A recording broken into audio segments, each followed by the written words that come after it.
मित्रों, पूरा देश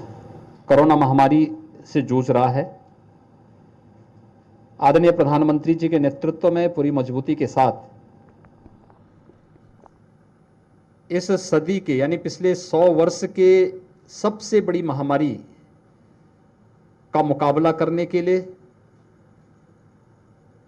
प्रत्येक नागरिक के जीवन और जीविका को बचाने के लिए राज्य सरकारें काम कर रही हैं। उत्तर प्रदेश देश में आबादी का सबसे बड़ा राज्य होने के नाते उतनी ही बड़ी जिम्मेदारी हम सब के ऊपर भी है। प्रदेश सरकार अपने सभी सहयोगियों के साथ, सभी जनप्रतिनिधियों के सहयोग से शासन और प्रशासन, हेल्थ वर्कर, कोरोना वॉरियर्स, स्वयंसेवी संगठन और समाज के जागरूक नागरिकों की मदद से उस दिशा में जितना बेहतर हो सकता है उस प्रकार के कदम उठा रही है। और उसका परिणाम है कि पिछले 20 दिनों में हमारे यहां 2,04,000 एक्टिव केस कम हुए हैं। एक समय प्रदेश के अंदर जो पॉजिटिविटी था वह काफी बढ़ गई थी और दुनिया के विशेषज्ञ इस बारे में आशंका व्यक्त कर रहे थे कि दुनिया के अंदर सबसे बड़ा कोरोना का हॉटस्पॉट यूपी बनेगा। 25 अप्रैल से लेकर के 10 मई के बीच यूपी के बारे में आशंका थी कि 1 लाख कोरोना के पॉजिटिव केस प्रतिदिन यूपी में आएंगे। व्यवस्था अस्त व्यस्त हो जाएगी। उत्तर प्रदेश भारत सरकार के सहयोग से, आदरणीय प्रधानमंत्री जी के मार्गदर्शन से हम लोगों ने कोरोना प्रबंधन की इस कार्रवाई को मजबूती के साथ आगे बढ़ाया। हमारी निगरानी समिति की स्क्रीनिंग की कार्रवाई, आरआरटी टीम के द्वारा की जा रही टेस्टिंग, आरटी-पीसीआर टेस्ट की क्षमता को कई गुना वृद्धि करने की जो हमारी कार्रवाई है उसको विश्व स्वास्थ्य संगठन ने भी सराहा है। उत्तर प्रदेश वर्तमान में सर्वाधिक टेस्ट करने वाला राज्य है। 4,62,00,000 से अधिक टेस्ट वर्तमान में हम कर चुके हैं। गांव-गांव में हमारी निगरानी समितियां स्क्रीनिंग का काम कर रही हैं, मेडिसिन किट वितरित कर रही हैं और आरआरटी के माध्यम से उनकी टेस्टिंग की कार्रवाई तेजी के साथ आगे बढ़ रही है। और उसका परिणाम है कि उसके कुछ सार्थक परिणाम भी हमारे सामने देखने को मिले। जो मैंने आपके पास कहा था कि हमारे यहाँ जो प्रतिदिन पॉजिटिव केस के बारे में आशंका थी कि 1 लाख प्रतिदिन आएंगे, हम लोगों ने 24 अप्रैल को 38,000 तक उसको सीमित रखा और 38,000 के बाद 24 अप्रैल के बाद लगातार उसमें गिरावट आई। आज 7,700 पॉजिटिव केस प्रदेश में आए। मृत्यु दर दुनिया के अंदर न्यूनतम स्तर पर 1% के आसपास प्रदेश की मृत्यु दर है। इस दिशा में बेहतरीन प्रयास उस समय करने के प्रयास हुए थे जब पीक पर कोविड था, खासतौर पर ऑक्सीजन की क्राइसिस। फर्स्ट वेव की तुलना में सेकेंड वेव में कितनी तेज संक्रमण थी, अंदाजा लगाया जा सकता है कि 30 से 50 गुना संक्रमण के कारण उस समय अचानक मरीजों की संख्या बढ़ी। ऑक्सीजन की आपूर्ति डिमांड होने लग गई तो उस आपूर्ति के लिए भारत सरकार के सहयोग से ऑक्सीजन एक्सप्रेस चलाए गए। एयरफोर्स के विमानों के माध्यम से ऑक्सीजन के टैंकर भेजे गए और आज प्रदेश ऑक्सीजन की डिमांड के अनुसार सप्लाई कर रहा है। सरप्लस ऑक्सीजन वर्तमान में हमारे पास मौजूद है, लेकिन फ्यूचर की आवश्यकता को ध्यान में रखते हुए 300 से अधिक ऑक्सीजन प्लांट वर्तमान में प्रदेश के अलग अलग जनपदों में हम लोगों ने लगाने की कार्रवाई प्रारंभ की है और लखनऊ में 19 ऑक्सीजन प्लांट अकेले लखनऊ में प्रपोज किए गए हैं। नेगेटिव अगर पॉजिटिविटी रेट देखेंगे, लखनऊ में एक समय 23 अप्रैल को अगर आप देखेंगे 7,100 से अधिक पॉजिटिव केस एक दिन में पॉजिटिव केस आए थे। अब यह संख्या सैकड़ा में आ गई है। लगभग 200 के आसपास केस आज के दिन पर लखनऊ में आ रहे हैं और ये लगातार, यानी जो पॉजिटिविटी रेट लखनऊ की लगभग 20 के आसपास थी, आज वो 1.9 के आसपास आ चुकी है। यानी जो WHO ने और नीति आयोग ने तय किया है कि पॉजिटिविटी रेट 5 से कम होनी चाहिए, उससे भी काफी कम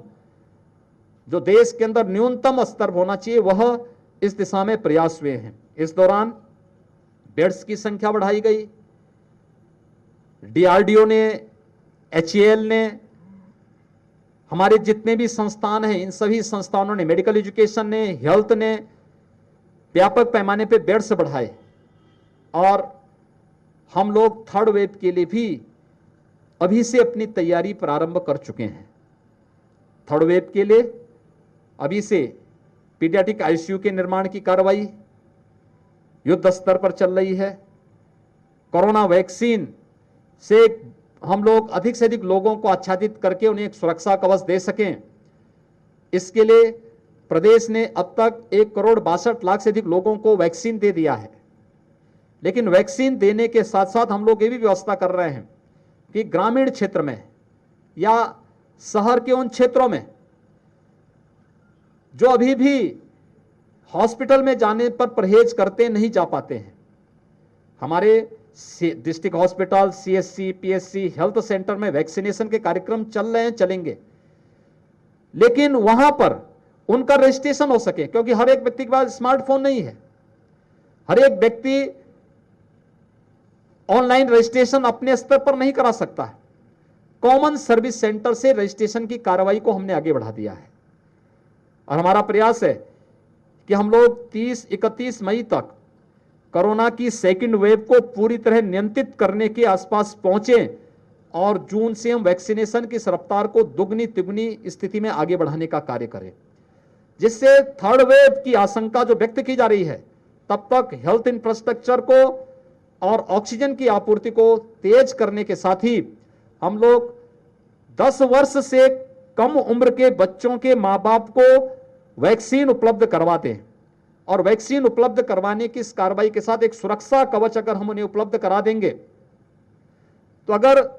किसी भी बच्चे को अगर इन्फेक्शन की चपेट में आता है तो हम परिवार का वह कोई सदस्य बच्चे के साथ वहां रहकर के उसकी देखभाल कर सकता है, इस प्रकार की कोई समस्या ना आने पाए, इसी के लिए पूरी तैयारी की जा रही है। और इसी परिप्रेक्ष्य में मैं और हमारे मंत्रीगण जनपदों का भ्रमण कर रहे हैं। मैंने आज लखनऊ कमिश्नरी की, मैं पहले लखीमपुर खीरी गया था, लखीमपुर खीरी का निरीक्षण किया, गांवों का निरीक्षण किया, वहां पर ICCC को भी मैंने वहां पर निरीक्षण करने के बाद वहां समीक्षा बैठक ली। उसके बाद लखनऊ कमिश्नरी के सभी जनपदों की मैंने समीक्षा ली है और समीक्षा बैठक के माध्यम से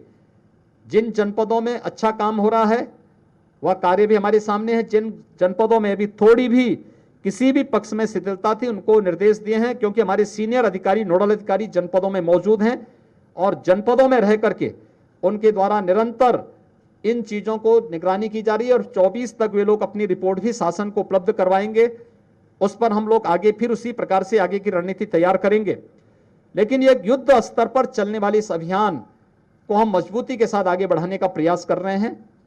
मेरी आप सबसे भी अपील है कि यह एक टीम वर्क है। पूरा देश कोरोना के खिलाफ लड़ रहा है और कोरोना के खिलाफ इस लड़ाई में पब्लिक अवेयरनेस की एक बहुत बड़ी भूमिका है और जनता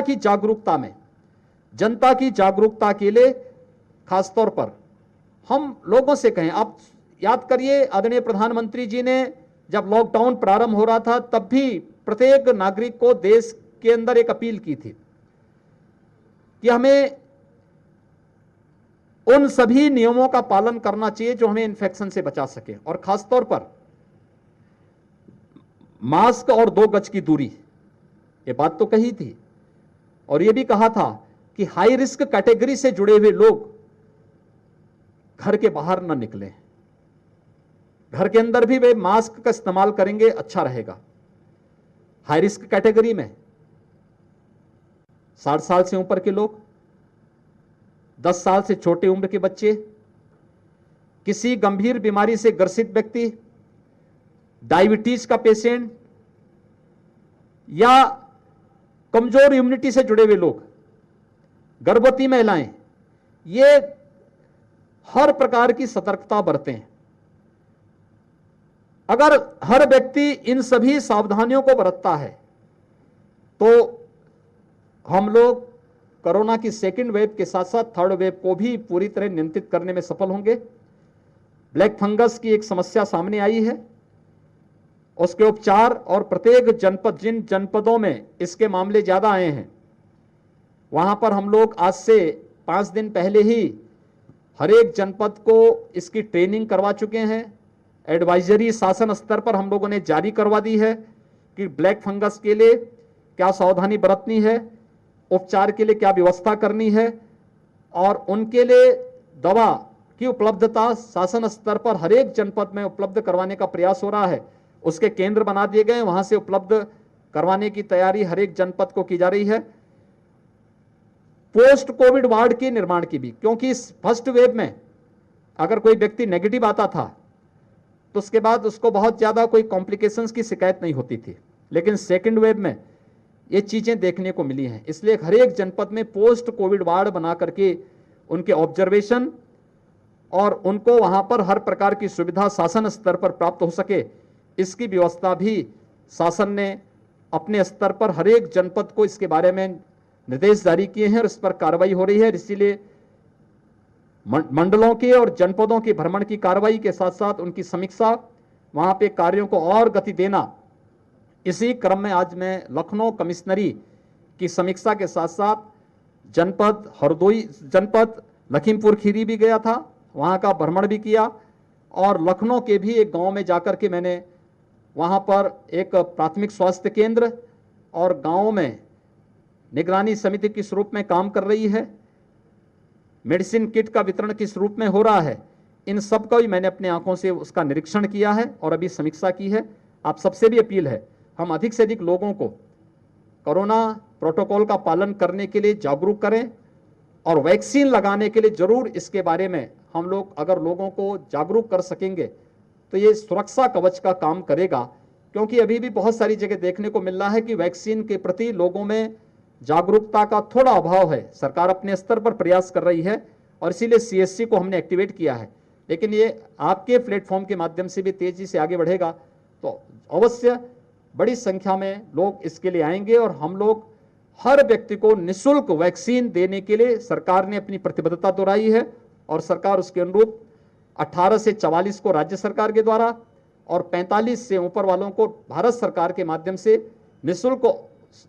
वैक्सीन उपलब्ध कराने की कार्रवाई प्रदेश के अंदर प्रारंभ हो गई, प्रारंभ युद्ध स्तर पर चल रही है। हम इसको जून में और तेजी के साथ आगे बढ़ाएंगे। धन्यवाद।